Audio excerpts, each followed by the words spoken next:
Please subscribe and click on the bell icon to get the latest updates.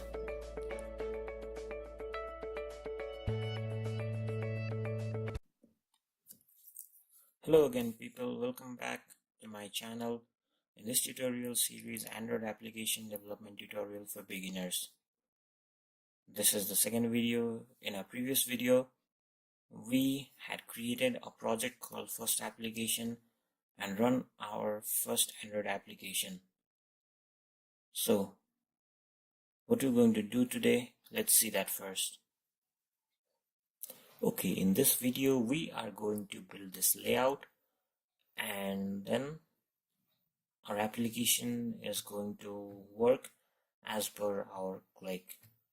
So without any delay, let's dive into the code. Okay guys, let's start our work. First, let's change this. We have an activity underscore main layout, and let's go inside this layout and let's change this root element from constant layout to linear layout. You can use the suggestions given to you, and the most important property in this linear layout is actually the layout height and the layout width, right? And then let's remove this component called text view, and let's also watch the preview here. Alright people, the preview has come up. Now let's remove this and for some time, and let's remove these two statements too. So the most important property that you need to have in case of linear layout are the Android layout width and Android layout height. Alright, the main property of linear layout is that it supports two ways of component placement. Either you can place your component vertically, like one after the other. If you create a component, one component here, the other component can be placed vertically below or horizontally to the side of the first component. For that you need to introduce Android orientation here. You need to illustrate that. Okay, let's keep it vertical, and let's introduce our first component called button, right?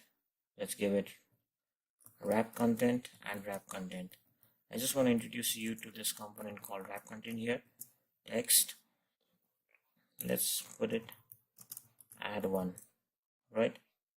So if you put Android width equals to match parent, let's study about match parent here too.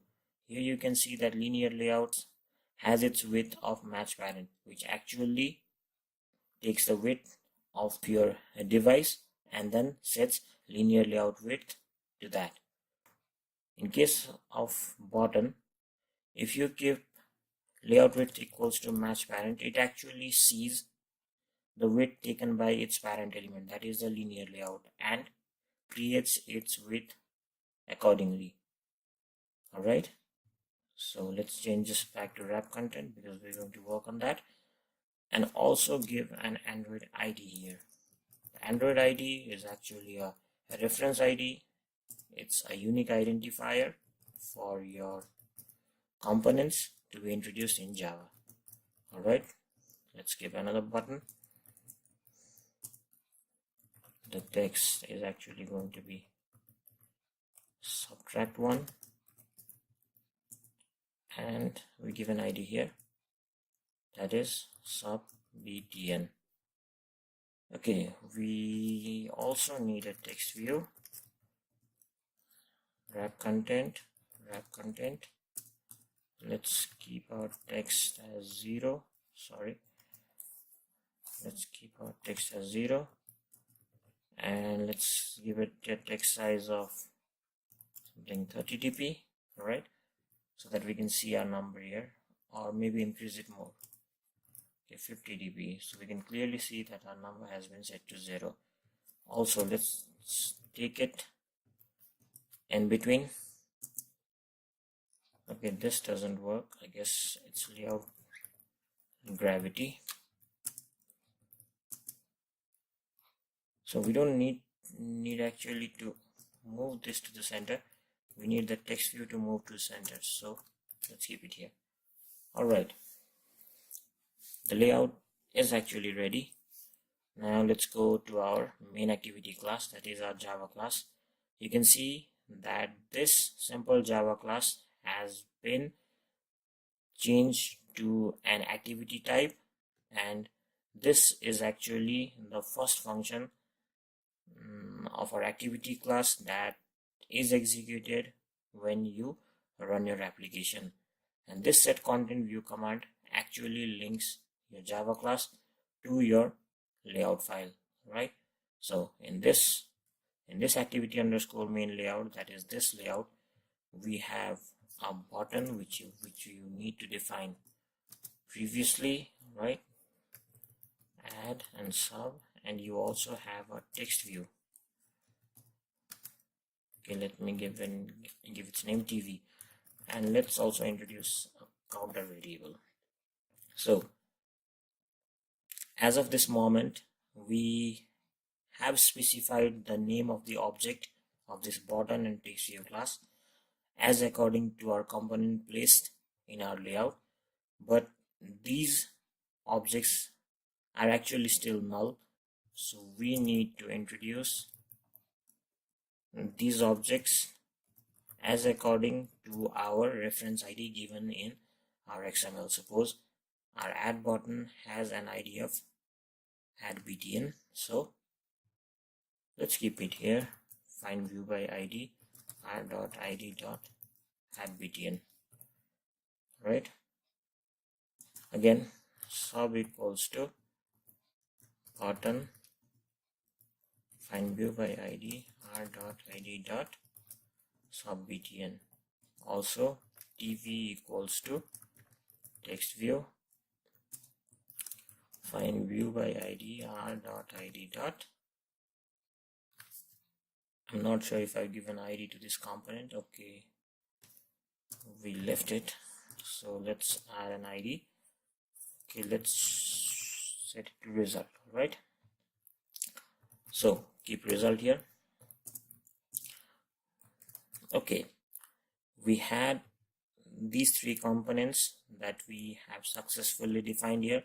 Now we need to place clicks in these two buttons. So please follow up with me. Add dot set on click listener new on click listener. So this is a new interface that we have implemented and its corresponding function. Now whatever statement we write inside this function will be executed when you click the add button. So what you need to do here is we need to increase our counter by 1, that is count plus plus, or count equal to count plus 1, and then we need to display this result in our third component, that is text view. So let's change this integer type to string and then display it. Alright, again similarly in case of sub, we go for sub.set on click listener new on click listener, again count minus minus as per our logic, and tv dot set text string dot value of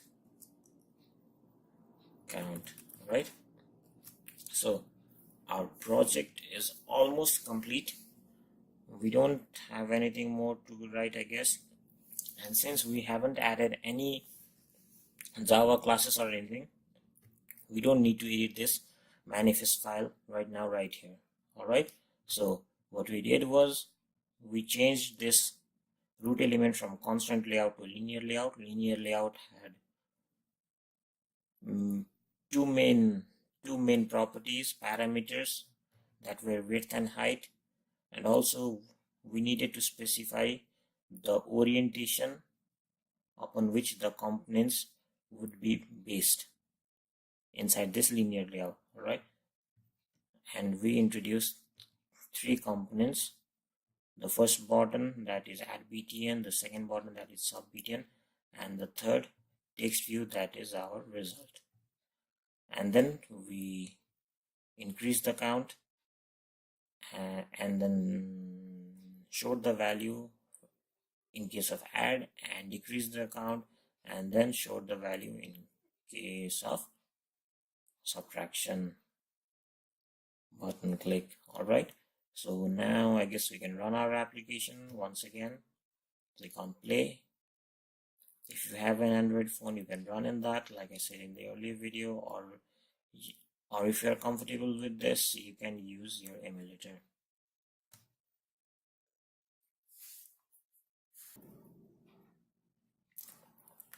Alright people, our emulator has started and our activity is being launched. Okay, we have successfully run our application. Now let's test it.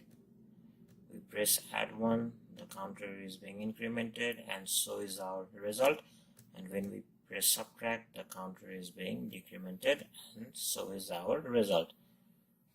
Alright guys, this much for today.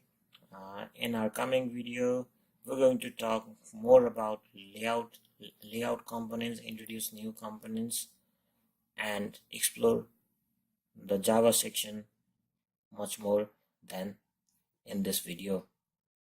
Hope you like this video. Please like, comment, and subscribe, and stay tuned for the upcoming video. Thank you.